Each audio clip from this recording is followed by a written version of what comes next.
And I was going to let you know, millions and millions are watching on the website right there through NRS. Yeah, so don't let that freak you out or nothing.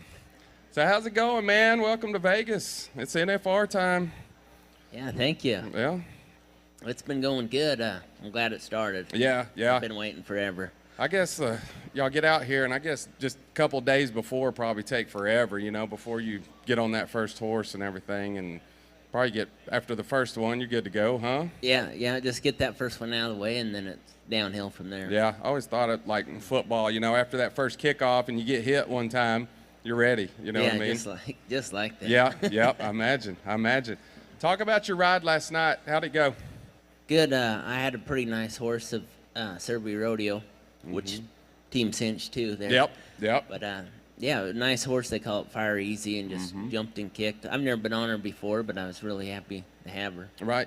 How does that work? There's so many bucking horses, and you've been on a lot of them, but if you don't know the horse, I guess somebody tells you about it or something like that, or video, or I guess with technology, you can probably find a video on YouTube or something, huh? Yeah. There's a lot of footage on some of these horses and stuff, and some of them guys have some footage of their horses. Right. And yeah. That's the thing about rodeo, everybody's buddies, and you Yeah. can get an honest answer from anybody, Yeah, exactly. I guess you're not, in the team roping or whatever, you're competing against other people in this. You're kind of competing against that horse mainly, huh? Staying on and that kind of deal. Yeah, for sure. Because the other 15 guys or 14 guys are my buddies. All right, exactly. So you were, what, 80 and a half last night? Yeah. Something like that? Yeah, just crying whole from making any money. Right. But I guess starting out, though, man, get one knocked down, that's, other than placing, you're right where you want to be, huh? Yeah, just try to be over 80 points right. every night. What, tonight, I don't really know the schedule, as far as eliminators and this and that, what kind of horses will we see tonight? That's semi-eliminators. They'll test you, and they're probably just as bad as the eliminators we got tomorrow. They're all out here for a reason, aren't they? Yeah. What about last night? What would you call that pen last night? Well, it was supposed to be like just it'd be the 2-pin. Right. It's supposed to be a little bit, kind of a little bit stronger horse, more than a hopper. But they all hopped pretty good yesterday. Yeah, they did. I actually got to go out there last night, and if I wasn't a team roper, bareback riding's my favorite, But a lot of times, it's you guys make it look so easy. You're in control up there. You got your feet working, but talk about the stress on the body. It's a long year. How many horses do you get on a year? Oh, it's right around 75 to 80 horses a year. Right. But the older I get, the numbers start coming down. Do you get on many practice horses or anything like that? I guess you got to a little, huh, or not really? Every time I don't win money, I consider that practice. Yeah, exactly. There you go. That's good. When I was younger and stuff, I got on a lot of horses and took a lot of hits and could get to where I am now. But. Yeah, I guess you get smarter and just figure out what mistake you made and just correct it, huh? Instead of go hit the practice pin and that kind of stuff. Yeah, it's just things happen, go wrong. Just try to focus on the next day and forget about it. Right. Talk about and this may be a dumb question or whatever, but as far as your equipment, your glove, your rigging, can you, let's say if you forgot yours or anything like that, or something happened, maybe it got stolen, something, you never know, and I'm sure stuff like that happens, but if you had to borrow, how crucial is that fit for your hand, that glove, is that a pretty big deal, I would think, huh? Yeah, it's fortunately it's never happened to me, but I've been with like Tilden. He's had to do it in Pueblo, Colorado. His bags didn't show up at the airport, so he had to borrow Casey's rigging.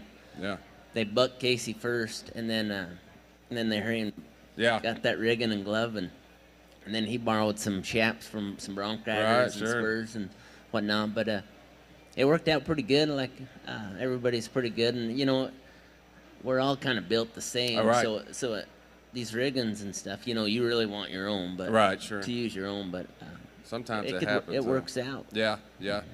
Talk about growing up, all that. Did you ever come out here to the NFR as a youngster or anything like that, or is it just kind of when you started making it out here? coming out?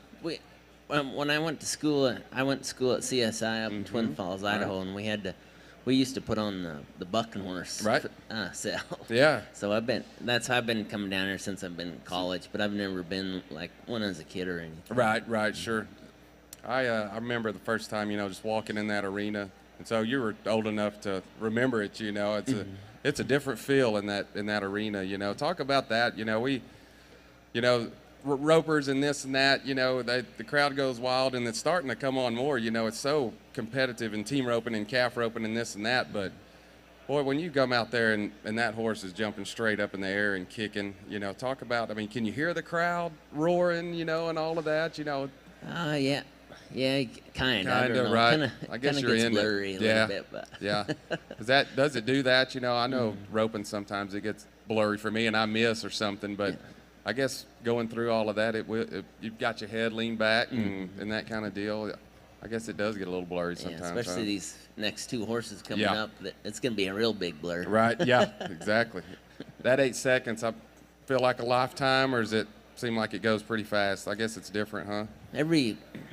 Every other ride, I think sometimes it's forever, and sometimes it was like, that was too quick. Like yesterday, that horse was really nice. Like, it seemed like that was only 5 second ride. Right, sure.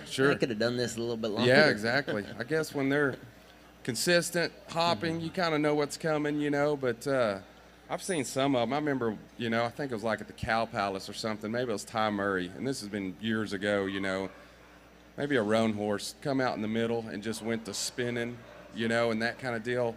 Talk about a horse that spins like that compared to traveling down the pin.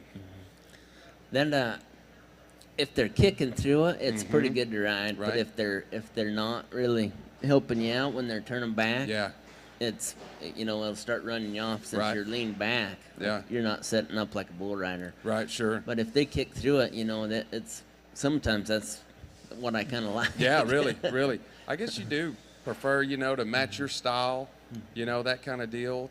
Talk about that a little. Is your style any different than everybody else's, or?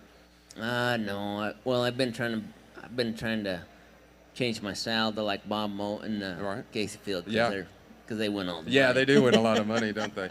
Who are some of your heroes growing up in the bareback riding, that kind of deal? Who'd you? I grew up watching like Ty Murray and Marvin Garrett. Me too, yeah. And Louis Fields, Lan Lanchinez, and them were some great guys, and they rode really, really good. Right. I was always a Marvin Garrett fan. It just seemed like he'd kind of hang off the side a little bit, and it was pretty wild. Oh man, yeah, exactly. Do you get more points, with that kind of style or anything like that? I think bareback riding's kind of changed. Right. Like it's more setting up and spurring them. And right. It's sure. We call it the South Dakota flop. Yeah. There you go. I've seen some videos, of the first several NFRs, in Dallas and stuff like that. It's black and white, and those guys are sitting straight up, almost. And have you ever rode one like that? I know. There was a couple times, but I didn't really want to be there because they were yanking on me. Right, yeah, didn't intend to anyway. Yeah. Talk about that jerk on the arm, that kind of deal. What's that? If you're in time and all of that, is it when you're out of position is when you really get the jerk? Yeah, when you get a little bit behind or something, there's a lot of strain to that arm and especially your neck. Right. But if you can just keep on beating them to the ground, it takes a lot of power away. Yeah. And they talk about, just watching on TV, and stuff. They talk about getting them feet planted, your feet planted, before that horse's feet plant. And I guess that's all part of the timing and all that, isn't it? Yeah, a lot of timing, yeah. If you can get them beat to the ground, you can. Yeah. It really helps out your exposure and whatnot, and then you can keep on building your ride. Yeah. Does the horse, he automatically makes your feet come up, and you have to be the one to get your feet back down. Is that right? Yeah, well, every horse is different. Right. Some horses you pretty much have to do all the work. Right. Like them pretty nice horses, they'll be kind of dead feeling, and you'll have to do a lot of work. But right, sure. Them big, strong ones, they'll be throwing your feet. You just got to keep on gas. Right, yeah. Fire them back down. Yeah, keep them hooked there. What I always like to talk about behind the scenes, that kind of deal. You'll be signing autographs and doing talk shows and all that, but you're the first event out and you probably got to be out there a little bit sooner, definitely than bull riders or barrel racers or anything like that. But what's your schedule, say from like 2 o'clock on in the afternoons? Usually, just hanging out, and then get ready about 3, and then we all meet down in the bottom, at the lobby at 4 o'clock. Then we go there. And, as a group? Y'all kind of go as a group? Yeah, well, there's 4 or 5 of us. Right, there, right. Cruise out there. Then we go sit down in the locker room and tell rewrite stories. Oh, yeah. The glory stories. Back when they bucked. Yeah, that's right. When I was 90 points. Yeah. That's right. That's good. When do you know what you drawed for tonight? They did the draw, what was that, Tuesday for the first 2 rounds. Oh, okay. So you know your first 2. And now they'll start drawing for the next round after tonight's, after each performance. What do you got tonight? Utopia of Pete Cars. Yeah. They bucked Tilden off the other day. Really? But I think he was just being a pansy. Oh, yeah. He said, "No, don't worry about it." He said you'll be fine. We have Pete Carr up here, every now and again. As far as stock contractors, that's the only one we usually have up here and stuff. And boy, he's got some good horses, doesn't he? Yeah. That guy's been in the business, quite a while, and spent a lot of money on some horses, and it's really paid off for him. Yeah, I guess you had to win some big rodeos this year, to even make it to the NFR. Does one stick out to you, or a particular horse, or anything like that? I didn't have much of a good luck this year. I just kind of got by. Right. What place did you coming into the NFR? What place? 12th. I got you. Does that change anything from 12th and say you come in 3rd or anything? I guess you're still just riding horses, right? Still got 10 rounds, and anything can happen. Right. So it doesn't really bother me. I wish I was up there a little bit higher. Right. Sure. Oh yeah. I've always noticed, like Cody Ole in the calf roping. If he comes in 13th or 14th or something like that, it just almost seems like he wins every round. And like you have nothing to lose, or if you come in 3rd, maybe you're kind of protect that a little bit, but bareback riding's a little different than calf roping and team roping, seems like, as far as that goes, huh? Yeah, well, it's not too much, but just like Cody Ole, he goes out there and he gives it all, all every time. Right. That's kind of what bareback riding is, whether you're first or last. Yeah. You ever, and I'm sure you have, saddle bronc, bull riding, or even roping or anything. What else have you done? Oh, in college, I rode all 3 events and rope steers and stuff, but I never did. One time I got off a bulldogging horse and wrecked, at a college rodeo, and I don't know what I was thinking. Yeah, one time was the key word there, right? I've never roped calves, though. It looks like it'd be pretty fun. Yeah, heck yeah. Well, Jesse, man, I won't keep you long. I guess you probably got to go sign some autographs and whatnot, and being famous like that and all that good stuff, man. We appreciate you joining us here. It means a lot to us, and good luck. We'll be watching tonight, so good luck to you, man. All right, thank you. Ladies and gentlemen, Jessy Davis, give him a hand up here. Thank you, guys.